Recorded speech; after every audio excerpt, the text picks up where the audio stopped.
Her name is Ruqayya Tofa-Basheer. She's a Nigerian founder and women's empowerment leader, helping women grow, lead, and build strong communities across Africa. She created Ummi Africa to support women in northern Nigeria in leadership and business. And she also founded R.A.W, a clean skincare brand built from African plants and real-life problems. In this episode, you'll learn how to turn personal struggles into powerful businesses, how to build with purpose, not just noise, why identity and values matter in leadership, and how women can create impact without losing themselves. Without further ado, Mrs. Ruqayya Tofa-Basheer.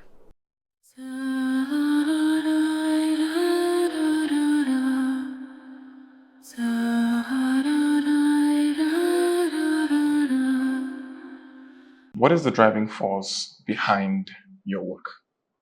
I have a very ambitious nature.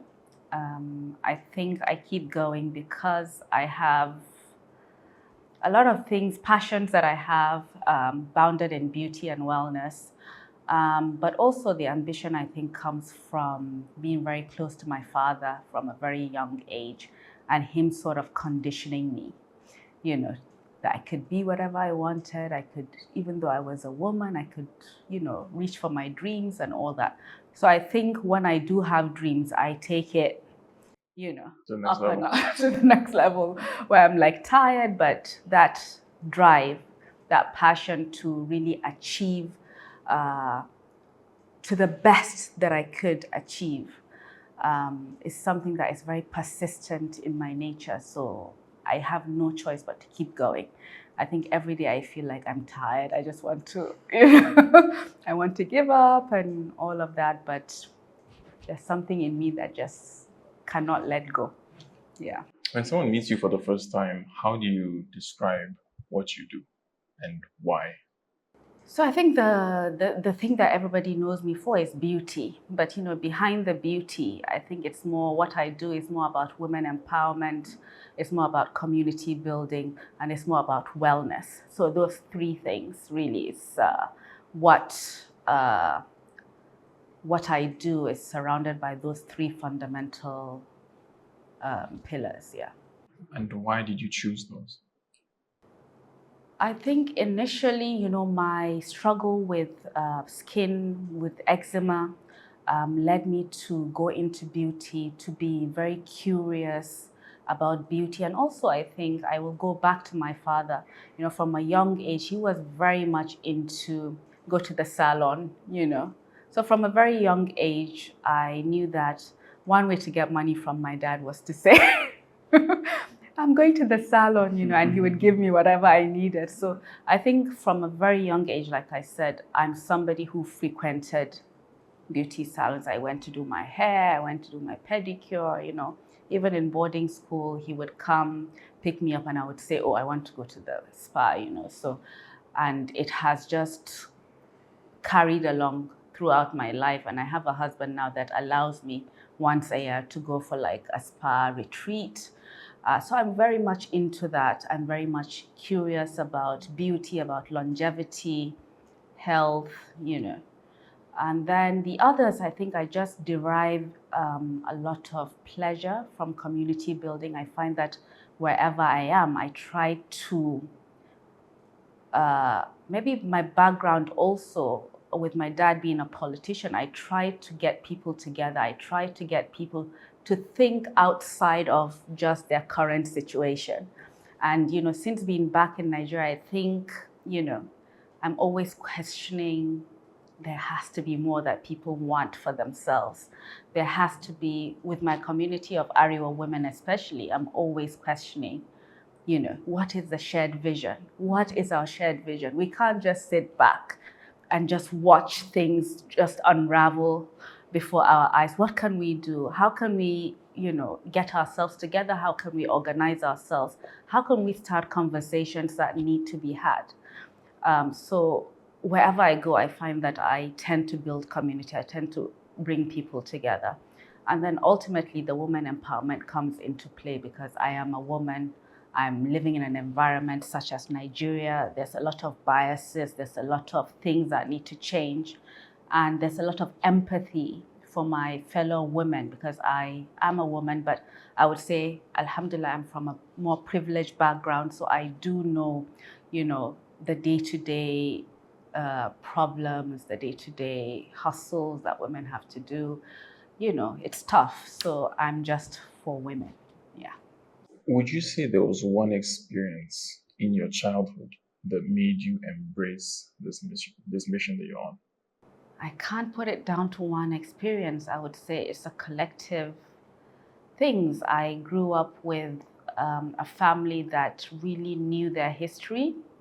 So I've had storytelling was one way, where we've had storytelling about, our ancestors, you know, and all the things that they did, and, the Kano Borno Empire, my ancestors migrating to Kano, and then on my mother's side also, there's a lot of stories about how her family came to be, So there's that, there's, I would say there's a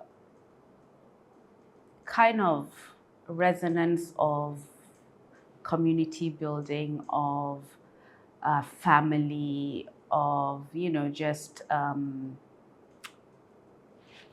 building something and fighting for something that is meaningful.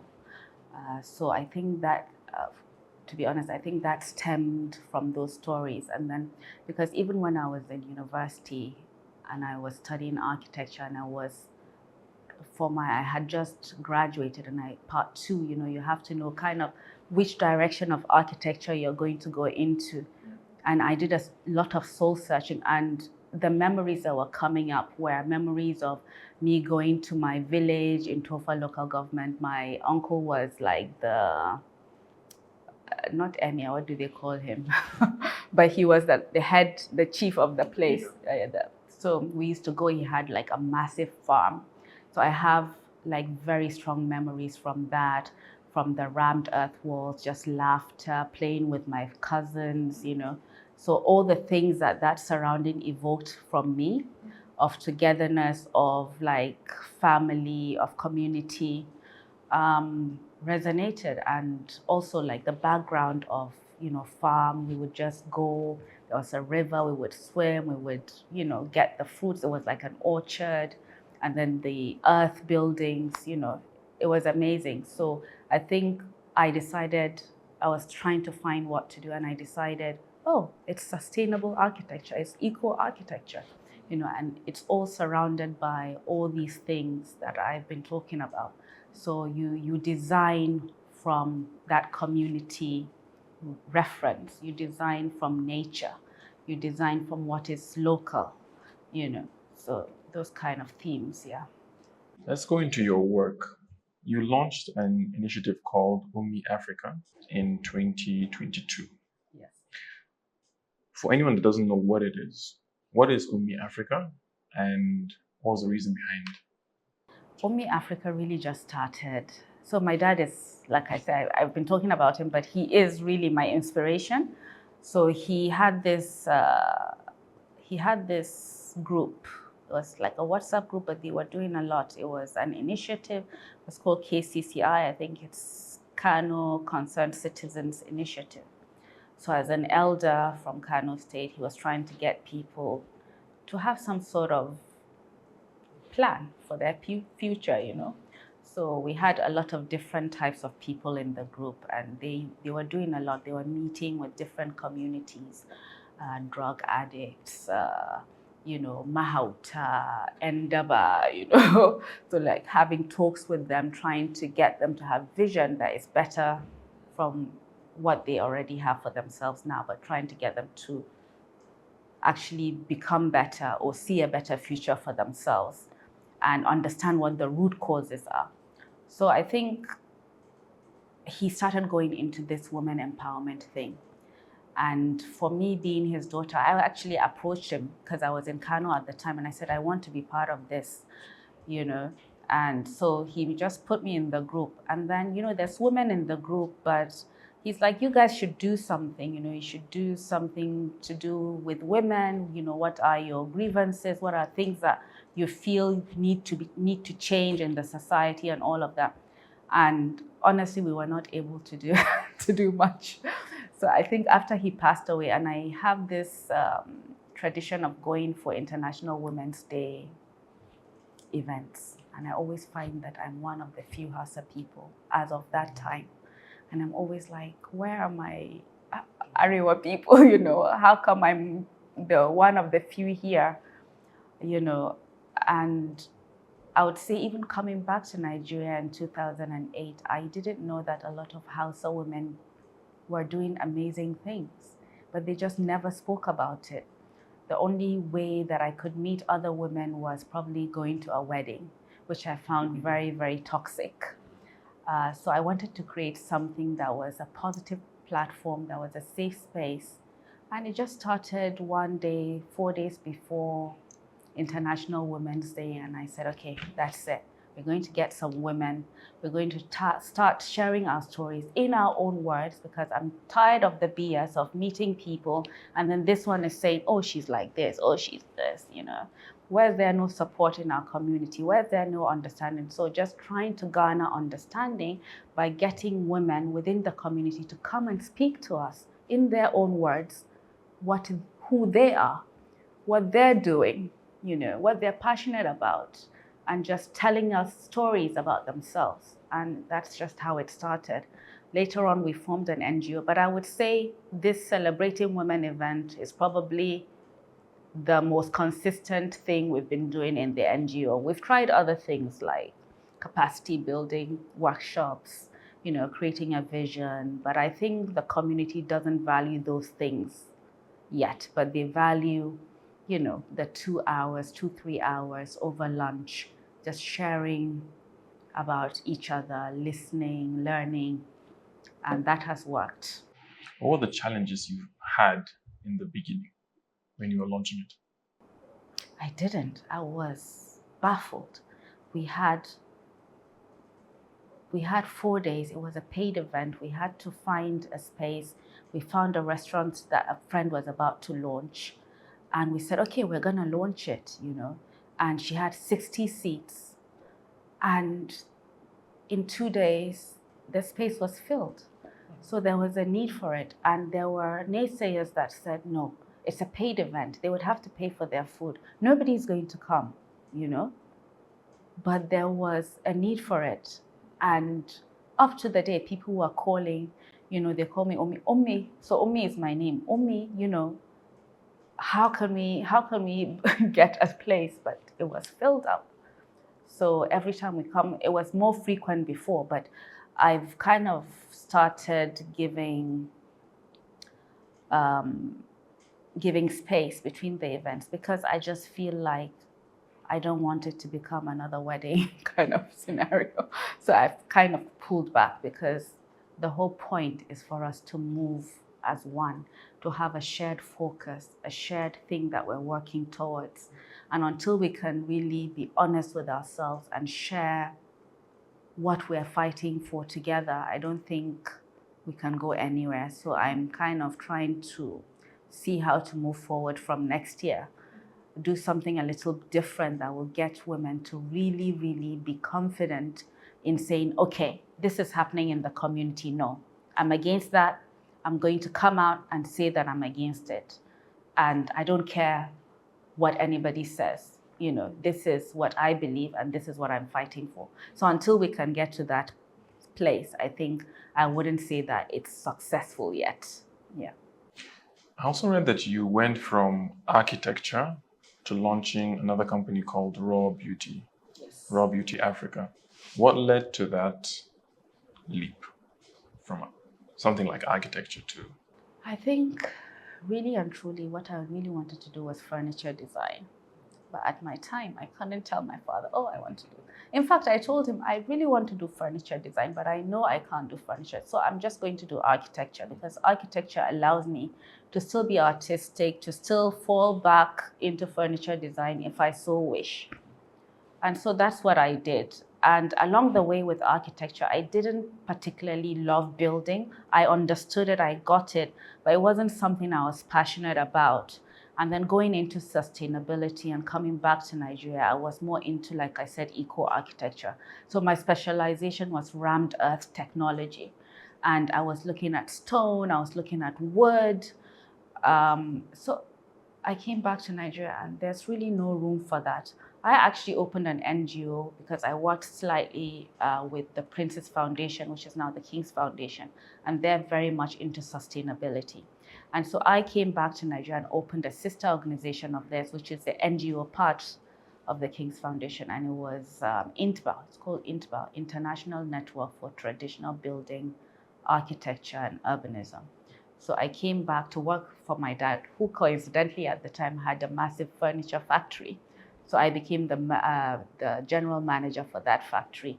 But at the same time, I registered the NGO INTBA, which was, we were doing workshops in training people, mostly university students. So we had universities like Bauchi, ABU, even the southern universities. We had them as members and we would have workshops because they were all curious about traditional Hausa architecture. So we would have workshops in clay block, in rammed earth, in just the traditional cone-shaped mud buildings.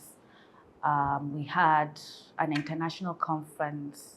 That was the first event I had. I had started planning it in the UK and I felt, okay, I have to be in Nigeria to make sure that this event, and we had for the first time about 20 something international speakers coming into Kano State to speak on the relevance of traditional architecture in housing the urban poor. So that was the first conference we had. And then workshops followed. Along that time I got married. I wanted to just take it easy, and kind of build a family. So I went on a hiatus for 7 years. And then in the course of that, I've spoken about my history with eczema, and then giving birth to my first daughter, it seemed that she also had that skin condition. So I had done, like, just as a hobby, soap making classes in how to make your own natural skincare, because moving back to Nigeria, I had already found the products that worked for me overseas. But coming back, it was hard for me to get those products. I would actually always have to ask people to bring them for me, which I didn't like. So it was a time when shea butter was coming up, coconut oil, the whole world were talking about these. And I just started, asking for samples from suppliers, and I would just test them on my skin. And then when I found myself in England, I did some courses, like I said, but I never used it. I was just doing it at home. Maybe if I had, on a couple of occasions when I have friends coming, I'll make something just as a sample to give them, to tell me what they thought, but it wasn't like something serious. But I was building it up. So by the time I gave birth to my daughter and I did a body butter for her and her skin cleared up, then family members were like, maybe you should start taking this thing seriously. But it was still 3 years until I started the business. So I found myself in Kano. I met an agronomist who started telling me about plants. So I started gaining knowledge about plants, local plants that we have, and their medicinal qualities and also benefits to skin and hair. And that's really how that company started. And I started from my kitchenette, and I was in the beginning just giving samples, free samples, just wanting feedback, what people thought. And then later on, when I was getting good feedback, I then later on put a very minimal price to it, started selling. And then within 6 months, my kitchenette became too small for production. So then I had to look for a factory space, and I'm like, hold on, I'm not like a business person, so I had to go and do business courses. And it just grew from there, to be honest. I moved back to Abuja, but later on, the factory in Kano is still there. Later on, we added an organic farm. We started pressing our own extracts and grinding our own extracts. And now we have an R&D lab in Abuja, and we opened a spa last year as well. And now we're just about to start scaling up our manufacturing and also our spa business. Were you scared to charge in the beginning? Because you said Because it's something I didn't know. I'm not a business person, like I said. Yeah, and I feel like our people can be very, when I started, I mean, everybody was like, soap making, what I like, an architect doing soap in her kitchen. So there was a lot of that. And yeah, I guess I was a bit unsure. I was really unsure. I needed to know that people would actually be willing to pay for it, you know. And then ultimately what I found, with the business, ultimately I'm doing something for myself because it was my problem. And then I was finding that other people also had problem, especially like when it started, people with small children, like I had a child that had it. So people with small children would be like, oh, my daughter also has it, my son also has it. Can you please make some for me as well? And then later on, people with acne would start coming, oh, do you have something for me as well? And, oh, I have these scars, can you make any? So the research, so it's a research-based business, but the business, because of my background in sustainability, has opened up so much. Now it's becomes, we're just trying to lay out systems and be in charge of our supply chain, we're saying, look locally for your solutions. Even though we do formulate with active ingredients, the base ingredients are all local plants. So that research alone is so interesting, it's so exciting, Recently I was in the UK and I had some colleagues that we were doing Intbel together when I first came back.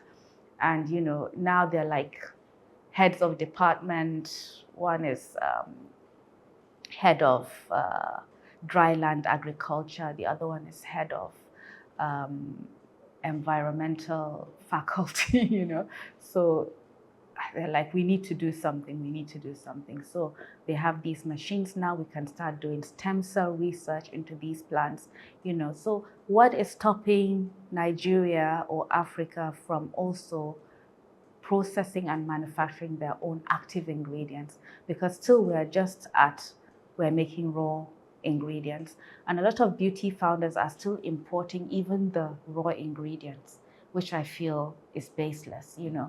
You are from this earth, as we say, use what is local to you. You might even find that it is more, it's better for your skin and body because it's more in sync with your cells, your biology, than if you were to go and bring in some foreign extract. So this is what we're doing, and it's exciting work. It's work that takes a long time. So I think we have a work cut out for us. Yeah.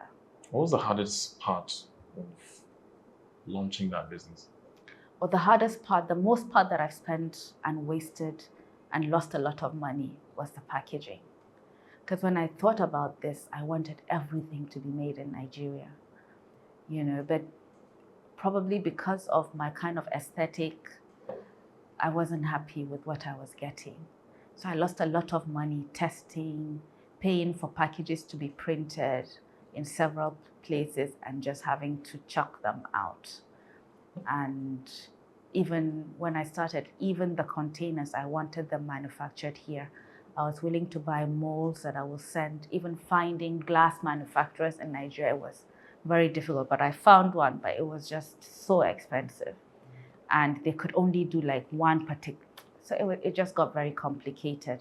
So I feel like I lost a lot of time and money with that aspect of packaging. And still now the packaging, our packaging was from the US, and now we had to go to China because, the Forex is what it is and everything. And then, the spending power is not as much as it used to be. So it's actually been a tough year for the business. But yeah, we're looking for ways to make it work. Did you have or try and raise capital to begin? So we're just going into that now. Oh, really? Yeah. So you just started in your kitchen? Yes, it just grew. And for a long time, I didn't even put any money in the business, to be honest. It was doing well. It's just perhaps like 3 years ago, 2.5 years ago. It will probably be like, yeah, January will be 3 years when I decided to inject more money into the business. And we had an office space in Abuja, and we had a lab. We ordered machinery for all that research, etc. Yeah. So this was you putting money from the business back into the business. Yes. No. I invested more. The investment came from you, or Yeah, from myself. okay, from yourself. Yeah. Okay, and this was from your job, or From from your job. No, Or from so my dad passed away, so I had money, and I decided to inject more money into the business, and that's also where the spa came from. how did losing him affect your ambition and your drive? So I think it escalated tremendously. Because at the time that he passed, I was just, I had my setting in Kano, but I was living in Abuja. I was just doing it, It wasn't making a loss. It was profitable, but I didn't have so many employees. In fact, when I even came to Abuja, when I first came back, I had to go back into the kitchen. So I had 2 kitchens, so using my other kitchen for production by myself. And then later on, as it started to grow more, I now used a store outside of the house, just by the gate, turned that into a production lab, and then was having people come in and do that. And then it was just getting ridiculous because the company was growing, and then I was hiring more people, and they would just be sitting outside the house. And my husband is like, what is this, But he had not seen the growth.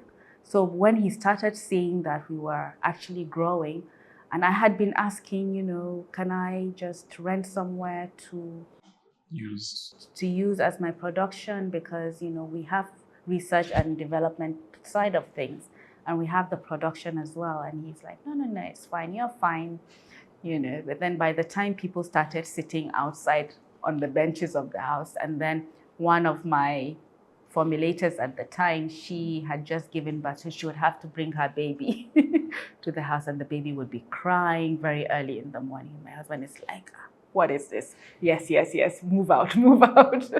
So I just took that chance. The moment he said move out, we found a space within 1 week, and we moved out, and we started growing more from that. Skin bleaching and unsafe beauty practices have become so common. Yes. See, I think people are trying to keep up with the Kardashians' standard of beauty, and so they go to all these extremes in order to maintain that. Oh no, skin bleaching has been with us even before the Kardashians, to be honest. And I don't think, the Kardashians came with aesthetic procedures like Botox, fillers, They didn't come with bleaching, because if anything, they're even tanning themselves to look darker than they are. So the bleaching is embedded in colonialism. In Nigeria, we tend to have a lot of colorism, where we're all black, but a fairer black person would be seen as more than perhaps a darker. It's just the culture. People, especially in the north, where we are mixed with Arabs and all of that, it's like if you have Arab blood in you, it's like typical example of Shua and Kanuri.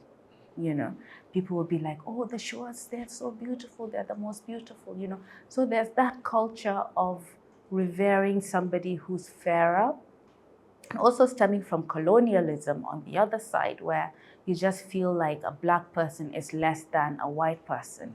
So you want to become fairer. But aside from all that, doing the business that I do, we found that not even that's one, yes, it's happening, but there's a deeper problem in that black skin tends to scar very easily, tends to hyperpigment very easily.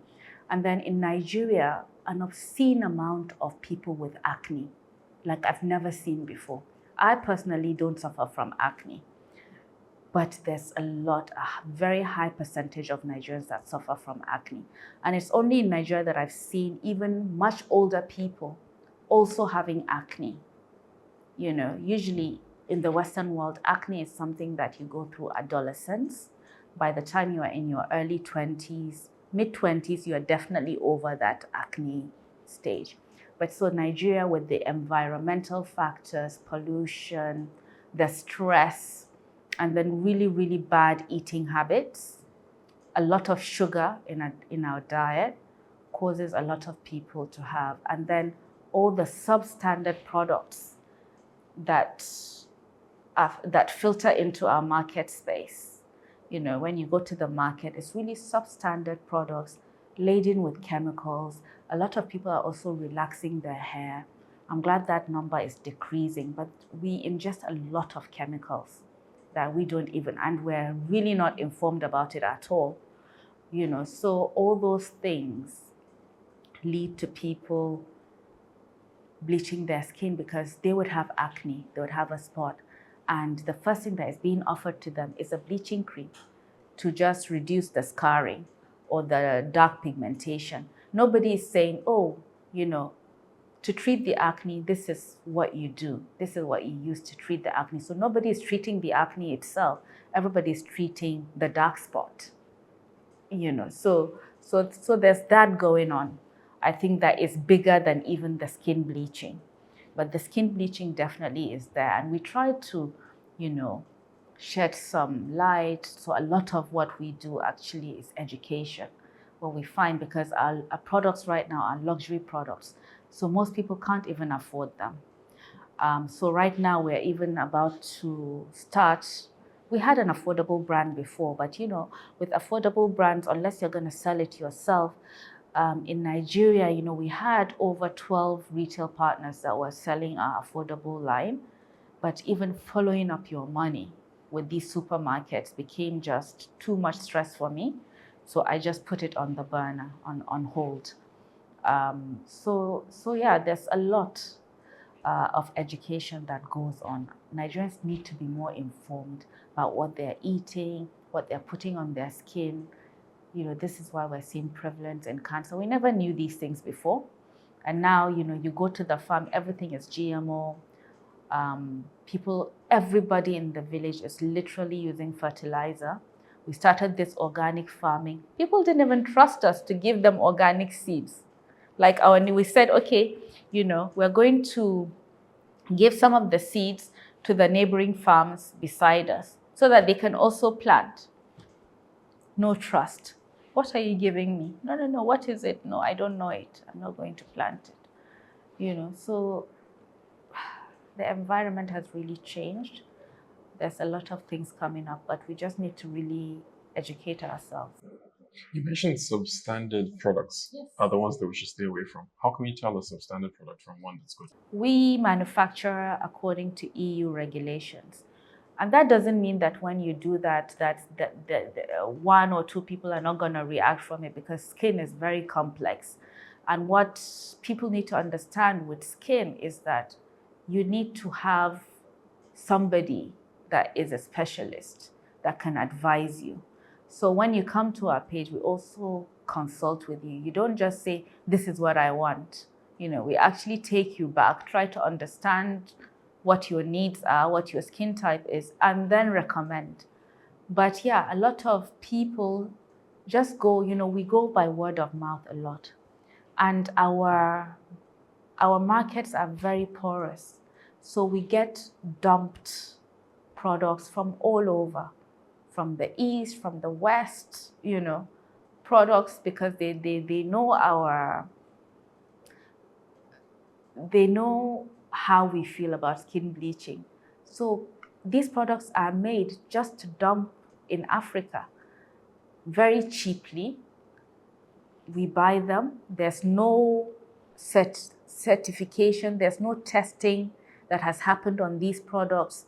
People just import anything and just dump them in the market. You just find it in the market. You know, it has the right word on it. Snow White soap, you know, fair and whatever, those are the kind of words that people look out for, and they buy it. And this product has not been tested, has not been certified by any regulatory body, but yet it's in the Nigerian market. People are selling it. Is there something that appears at the back or on the container to let you know? Yes, there's NAFDAC certification if it's made in Nigeria.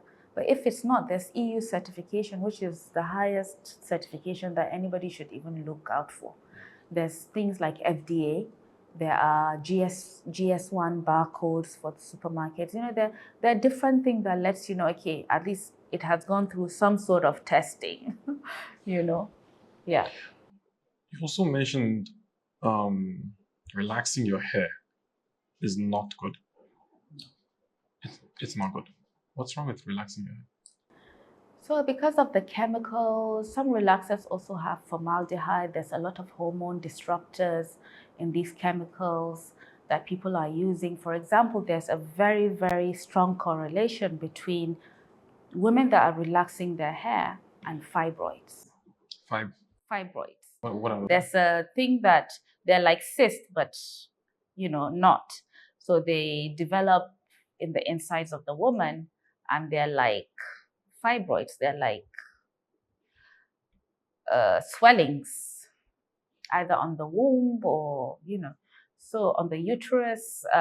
So these are fibroids, and we've seen a very high correlation between this fibroids and people using relaxers, hair relaxers. And there's a massive thing about it in the US, because a lot of Black Americans are coming down with fibroids, and it's as a result of, from a very young age, they are relaxing their hair every three months. Imagine over 50 years, you've been relaxing your hair every 3 months. Just, your skin absorbs everything. Your scalp is also skin. It absorbs everything. And so they're coming up with fibroids. Now we're seeing things because of all these chemicals in our lifestyle that we're ingesting, even in our food. And then body care, hair care, you're coming up with, we're seeing a lot of young women also with PCOS, which stops, which causes infertility, which causes weight gain, hair loss. There's a lot going on. Now let's go into your work with empowering women. What do you wish people understood about the potential of women in the community? We talk about equality, and I know some Muslim women say, I don't believe in equality, I believe in equity, and that's all well and good, but I do believe in equality, I do believe that all humans are made equally in the eyes of God. God did not say, I'll favor the man over you. I do believe that if I'm putting in the same amount of time and doing the same amount of work, I should be paid the same amount of money. So I do believe in equality. Yes, I believe in equity as well, in that I can never be a man and a man can never be me. We all have perhaps generic strengths that each sex has. But aside from that, we know that, for example, Nigeria probably has, let's say Nigeria has 50-50. 50% are men, 50% are women. Why can't the government be made with this statistic, Because a man cannot know the pains, the true pains of a woman, cannot know what a woman really needs, what a woman really wants to have in her life, or the kind of tools that she needs to be able to have a thriving life. A man is just going to understand who a man is. Yes, you might have sisters, you might have a mother, but you are still not going to really deeply understand a woman. So it only makes sense that women represent women. Women, half the population is not represented at all. So how can we also know there's a strong correlation between, in countries where the stats are more balanced, that there's women empowerment strongly correlates with economic growth of any country. So the countries where women are in key positions, are actually seen to be growing economically better than those that don't. So it's only a no-brainer that any country that wants to have economic prosperity looks at empowering its women to also live their dreams. We're not saying that women should just be gallivanting up and down, and being promiscuous or whatever, but we're saying they're also human beings. They also deserve to have to live quality lives. They also deserve justice. They also deserve to be treated in a certain way. And most importantly, they also deserve to go for their dreams. So long as those dreams, of course, we're Muslims, so long as I'm not going to come and say I'm going to run for a governor. Do you get what I mean? But if another woman does and it's not her religious belief, I should support her, So yeah, so for me, that's what I believe. I believe that it should be equal. If women want to become more than just homemakers, they should be given the opportunity to do so. What do you think is stopping the women within themselves? So we've gone through this a lot in Ummi Foundation, and the root cause is self-worth. A lot of women do not have that self-worth to really have the confidence to believe that they are entitled to have their dreams be relevant and to do things that make them happy. Our culture is such that a lot of women actually don't feel like they have the right to be happy or they should be happy. A lot of them don't. A lot of women are just going through the motions, just okay. And I guess Muslim women might feel like, okay, might have uh, that reassurance that, okay, if I follow my husband or if I follow my dad, at least I'll get to Jannah. At least, I don't have to be happy in this life. But Allah did not tell us not to be happy in this life. There's a lot that you can do to also help others, to also be somebody that is of value to your community. Not every woman has to have a career or has to be a politician or any of that. You can decide to be a homemaker, but at least if you're a homemaker, be happy and let it be your own choice that this is what I want to do with my life and this is what makes me happy. Yes, I want to be at home with my kids. This is my purpose in life, Let it be absolute that you're sure that this is what I'm meant to do with my life. But don't just give up on living. That's what I believe. Do you have a framework for them to build that sense of it becomes very controversial, honestly. I am still racking my brain to see how we can get women to be, at least to feel like they deserve more. And that doesn't mean that life will not be challenging. Do you get what I mean? Life will be challenging no matter what. But at least I feel like if you are reaching for your dreams, if you're going for things that you're passionate about, your quality of life is better. And even your connection with Allah is better because you know who you are and you know your purpose in life. Somebody is not subjecting you. There's nothing more that Allah doesn't like is oppression. I hate oppression. So I feel like if you're being oppressed, you should be able to say, hey, hold on. No. This is not working for me, And if you don't know what you want, you should have the choice or the chance to go and find out what you want to do with your life. That's only fair.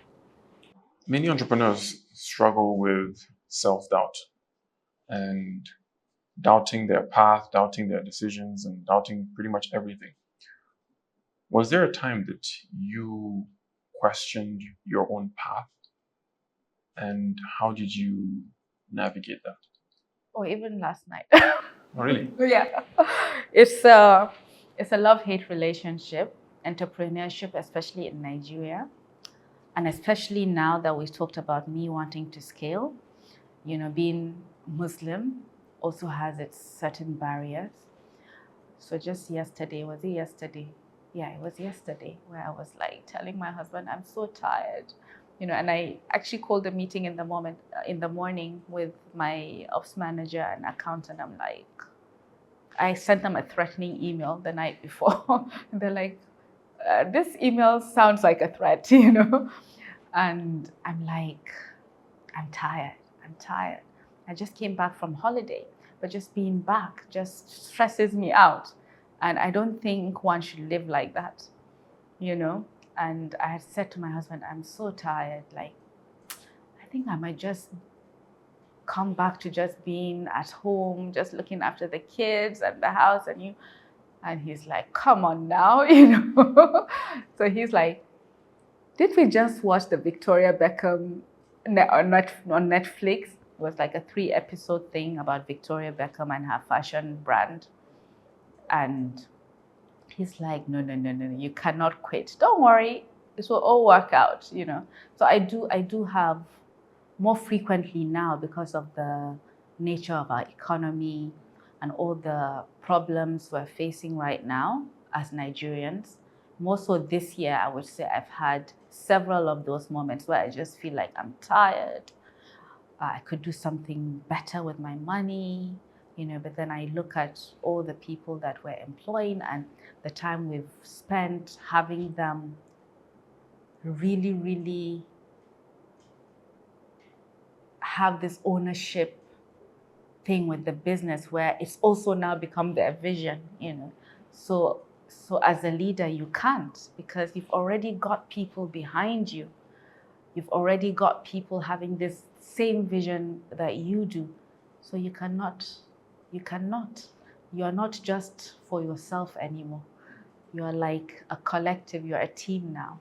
So unless everybody says, yeah, I don't think we should do it, I don't think I should be, like, I don't even have business saying that I don't want to, but you go through that very much more frequently this year. I would say another example is maybe like 3 or 4 weeks ago, and I was tired and I was like trying to get out of bed, and I'm like, should I even go? And my daughter comes in and asks me something. I can't remember what it is, but it was like perhaps the night before I was talking about something and she was so excited about it for me. And then she came in the next morning and like, oh, did this happen? Like, oh my God, you have to do it. And I'm like, okay, so I have to get up then.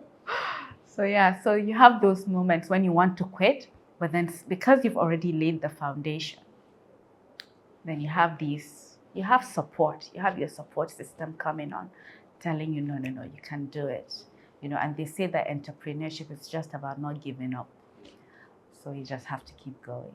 What if you don't have that the support system, and you're just starting, and you have no team, it's just you? I think when you're just starting, honestly, I've been in this business almost 8 years now. I think when you're just starting, it's your passion that drives you. And I always tell people to have a very wide vision. The scope of the vision needs to be wide, where you always feel like you're trying to get to that vision. So the vision should not just be something you can achieve in 1 year. It should be something you achieve, you spend 10, 15 years trying to get. What of uncertainty? How do you deal with that? That feeling of not knowing what's going to happen next. Because I know part of succeeding in entrepreneurship is knowing how to deal with that uncertainty. Like, you don't know what's going to happen next. How do you push through that? By having the vision, sticking to the vision, but knowing that the strategy might always change. And, just data is knowledge as well. There's uncertainty, but I think we have data to kind of inform us. And, entrepreneurship is also a lot about mentoring up especially. So you have people that are your mentors that you can talk to, that can kind of collectively, you can start to unravel and be more firm and confident in your decisions. So I think you use data, you use mentorship, you use tools and avenues that you have to ensure that that uncertainty is, yeah, you can never be 100% certain, but you should have some sort of certainty that, okay, at least certainty in your decision that even if it fails, this is what I decided and this is what we're going to do. There's always risk involved, Yes, like you said, entrepreneurship is really like you have to be a risk taker and you have to just put it on the line like, okay, I might lose so much money, but I did what I needed to do and it's okay. And you have to pick yourself back up and build again. What would you say is the number one skill or mindset that has served you the most in building all these businesses? I think leadership.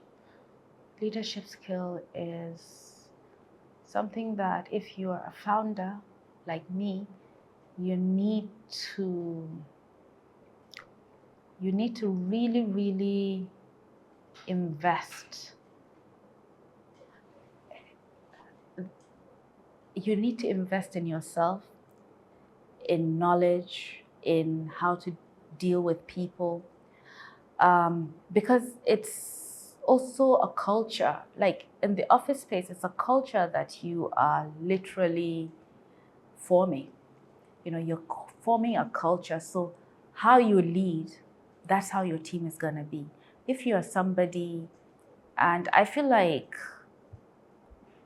power comes from, how do you get teams to really believe in your vision and to trust your vision and to say, okay, I'm with you. I'm not going to go. I'm definitely with you. I see myself growing also with this. I can also insert my dreams for myself and what I want for myself and for my future within this company's vision. It takes leadership. So leadership is undeniably the best skill to have. You have to be a good leader. You have to come from, for me, positive leadership should be about empathy, about leading with kindness. Not to be a pushover, but you need to build systems where people can thrive, but at the same time they know that it's about work. People come to work, they're excited, they're not just dragging their feet, and all of that, yeah. Where they feel like they have a community, they have support, and they can also trust, they can talk to you, all of that, yeah. So it's kind of like creating that safe space. Yes. But also that this is a space they can learn and they can become more. So always having opportunities for more training, more education, um, give them opportunities to also go out and discover and make mistakes and also lead themselves. Yeah. You spoke about this earlier, and I want us to go a bit deeper into it, which is Intbao. Yes. I believe you're the chair lady at. Of the Nigerian chapter. There are so many chapters now. When I started, there was just a few, but now there are a lot of chapters across the world. We have Spain, we have started with UK, which is where I was. There's Spain, there's US, there's Italy, there's France, there's a lot of chapters, India. What's a detailed breakdown of what it is and what they do? It's just a network. It's a network of professionals within the building, architectural, building, urban planning industry that believe in sustainability, that believe also in traditional architecture. Because one thing traditional architecture has is all the qualities of community, designing through with community, designing with lighting in mind, mental health. So you have enough daylight, you have enough air circulation within the building. All those what traditional architecture used to have. It's only modern architecture that came with glass and all these things, But designing with people in mind is what it's about, yeah. That's So it's about space, it's about architecture, really. It's about building. So there's also traditional building, honoring those traditional methods, but also learning from those methods and bringing them up to the more modern times. So, but still honoring the materials like wood, like stone, like earth, you know. We're kind of against, not completely against concrete, but kind of against concrete, you know, because concrete, you know, if it starts going into sustainability, you know, even the production of cement is probably responsible for about 30% of all greenhouse emissions, you know. So is it really worth it? And then if you look at it, for me, sustainability is very, very much aligned with Islam, because, you know, why would you produce something that is polluting the planet, killing people, killing animals, you know, and then you build with it, but it doesn't have the nature of being porous enough to allow air into it. So the building is really not breathing. So you need to have air conditioning, which you might not even have the money to be. Do you get what I mean? So it just goes on and on and on. But yeah, so these are the kind of the fundamentals of what INDBA was about, which when I did my master's, after my part 2, I did my master's and it was on architecture, energy, and sustainability. And so I was really trying to find where I belonged in that architectural space. And the Princess Foundation and INDBA were it for me. I started as a volunteer because I just wanted to be there. I just wanted to be within that community with those people. And it worked out. I ended up getting hired. And then later on, I ended up bringing the NGO INDBA and having a Nigerian chapter. Yeah. Looking back on your journey, is there a failure that you've experienced that you feel was pivotal to your success? Failure. I can't think of any. Not even a setback? I mean, there's a lot of setbacks.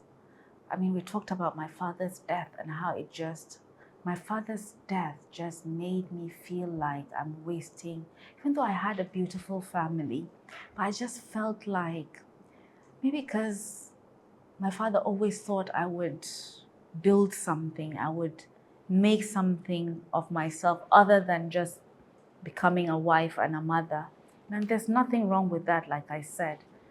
But you have to be true to yourself in that, is that if you only had that, would you have a fulfilled life? Would you be happy with that? And I wasn't. You know, so I felt when my father died that I needed to honor my sense of purpose. And so I just got where I would say maybe some of my other siblings were feeling very depressed. I was just like, I just had this zeal, like I needed to prove to my dad that I will do this, you know. So it gave me a lot of drive. And yeah, I think it's what keeps me going, like this sense that I need to make him proud of me. Would you say losing him has been your toughest day? Oh yeah, for sure. Have you healed? Have I healed? I think I've healed. You know, grief is something that it's there, but it goes up and down. You know, sometimes you're going through life and it's all good and you're really just thankful. For me, I would say, you know, when I lost my dad, honestly, I was just so grateful.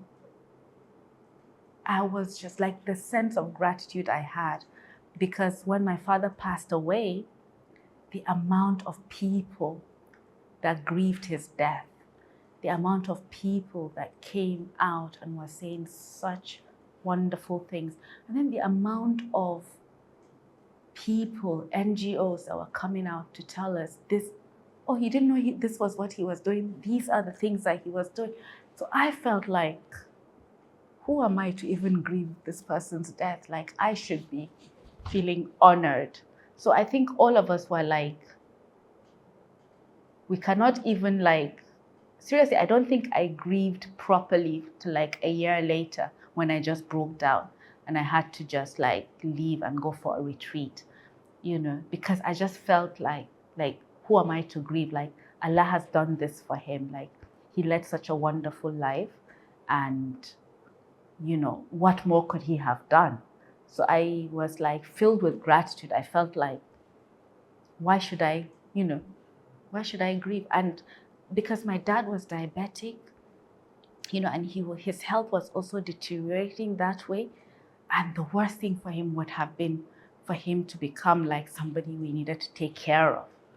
So that in itself, I felt this is the best thing for my dad, because that would have been like the worst thing. Even when he was in hospital, you know, he didn't want anybody apart from us, like his immediate family, to see him like lying down, like on a bed, like he's sick. Nobody has ever seen my dad like sick, and his sickness was just 1 week. It was just 1 week and he passed away. And nobody saw him in his sick bed, you know? So I felt very honored and grateful to Allah that it happened that way, and that, you know, there was an outpour of people that he touched. You know, I felt like he took up so much space. So I'm like, how did he even do all the things that he did? So that just drove me to like work harder, you know, and to just honor his life. And that's just how I see it. Yeah. Allah grant him Jannah. Amin, ya Allah. What's something people don't see, maybe a challenge or struggle behind the scenes, that has shaped the way you lead right now? I would say, well, number one, I feel like I grew up in a different type of environment. I left Nigeria when I was 13, and I came back when I was almost 29. So I would say the formative years of my life were not spent in Nigeria. And before I came back for good, I had spent about 5 years without even stepping in Nigeria. So I come, and I have worked in the UK before. I've had bosses, and they were amazing. I'm still in touch with them. So I came from a different environment of what leadership is, or what leadership should be, you know, which I think is completely different to how Nigeria operates. Leaders here are seen as somebody that need to be, you know, they're not creating a service, they're not giving a service. They're people who need to be, served. You know, so it's kind of like the opposite way of how it is. When my first job after my part one in architecture, you know, I was working in a firm called Barron and Smith's Architect, and they only designed schools for primary schools was all they did. And my bosses, there were two of them. I would just walk, I'll call them by their first name, you know, and my boss, if they're walking past my table to make tea, Ruqayya, would you like some tea? You know, so I didn't have that idea of, oh, if you're working for somebody, like they're just putting you down, shouting and screaming at you. Do you get what I mean? Which when I came back, of course, I never worked for anybody, but I've had managers, I've worked with people that feel like this is how they lead, and I've had to completely recondition their brains, you know, to this is not our culture here. Everybody here is a human being. You can question people. You can not be happy with somebody's job, but you cannot shout and scream at people. You cannot put people down. You're really here to help foster people to grow and to become something more. So in order for you to do that, you're also constantly having to learn and unlearn, you know, and build yourself and have that personal development, constantly learning. So you're basically, mentoring people as well. You're mentoring your team in terms of what you feel leadership should be. And I think we've done quite well. We still have a lot of work to do, but I think we're doing okay. So it's like the leaders there care more Yes. than the ones here. Yes. What's the environment where leaders care more? How is that different from here? Well, like I spoke about, there's that ownership mentality off the bat. You're in charge of yourself. All your boss can do or your superior can do is really lead you, understand who you are, understand your skills, and try to lead you into what they feel you would thrive at. And that's what I try to do with my team. I try to understand who they are, what their dreams are. And in the beginning when I used to do these exercises with them, some might be like, I can't tell you, like, maybe I'm not planning to be working for R.A.W Beauty forever. Do you get what I mean? I can't tell you what my dreams, what my career dreams are.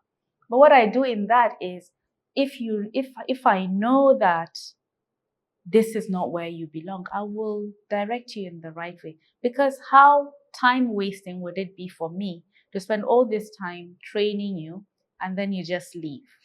I'd rather also find a place for you where you can thrive, or an avenue for you where you can thrive, and then find the right person for me so that both people win. So things like that, you mentor, you know what they want to do with themselves, and you might not be able to, and then when you know what they want to do, you also find that your strategies change and some of your goals also change because you are now considering your team. So it's not just about you. You're now also considering your team. So you're also building in a way that also serves the team and not just yourself and your vision. Is there a topic that we haven't discussed that you'd like us to touch up more on? I feel like we've spoken a lot. I've just been hearing my voice. What legacy do you hope to leave behind through everything you do? I feel like I want to be remembered for all the qualities, for leadership. I want to be remembered for my leadership. That's it. Because all the qualities that I feel a leader should have, and building a business, it's really just about that. It's about leadership. Whether you're selling a product, you're still leading. I feel like a lot of what we're doing at R.A.W Beauty is leading by example, is educating people about clean beauty, about clean foods, about clean lifestyles, educating people about responsibility, not just to themselves, but to others, also to the planet. Just inspiring people to do more, to care more, and just be kind, empathetic, lead that way, live that way, be trustworthy, be kind, be supportive, move away from the drama. So I'd like to be remembered. For me, I just don't take life, like I don't take myself too seriously where I would feel like I need to be this or I need to, I don't have anything to prove to anybody. I just exist, and I exist by being who I am and I tell people, it's not that I can't be the other way. It's not that I can't scream and shout at people. It's not that I can't just have BS because you have more than me. Just have envy and jealousy in my heart because you're somewhere where I also want to see myself. No, it's not that I can't, but it's that over time, I know how I want to lead my life. And I have conditioned and worked very hard to have this temperament and to be the way that I am. So whatever you're coming at me with, I feel like I just like it's not that serious. Do you get what I mean? So that's just what I want to be remembered by. I want to be remembered that I was supportive of people, that I did whatever I could to empower other people, to give a kind word, to just be a positive influence. You have this relentless ambition to serve as many women as possible and to help them see what they're unable to see in themselves. Because I know many of them are struggling, especially here in the North. I've given presentations in the South, like workshops, and in the North, and I always see that in the North, people are so hesitant to express themselves. The South, they're so confident, they're so engaging. And I think what you're doing is allowing the women to finally come out of their shell and to express themselves for who they truly are. So thank you so much for taking the time out. And I hope this message... Thank you very much. I enjoyed this. I talked a lot. But thank you. Thank you for having me. And I hope anyone watching this was taking notes, because there's so much value in this. And I think it's a good starting point for them to go after what they want and to realize that everything they need is right there. They just need to go for it. Life can never be perfect, you know. We fail, we get up, we try again. There's no pain, no gain, right? So, you know, you can't just be complacent and say, I'm not going to try. You have to live your life. You have to be happy. People think that happiness is not important, but it's very important. It's important to me to wake up every day and feel like, oh, I like my life. You know, I like what I do. I like my family. You know, it's important. It's very important. Thank you. Thank you so much for listening. Before you go, I have two small favors to ask. First, if you found this episode helpful, please subscribe on the platform you're on right now so you'll be notified when the next episode is out. Second, if you know someone who could benefit from this, consider sharing it with them. The more people share and subscribe, the bigger the show gets and the more amazing guests we can invite to share their knowledge and insights with us. Thank you once again for tuning in, and I'll see you in the next episode. Bye-bye.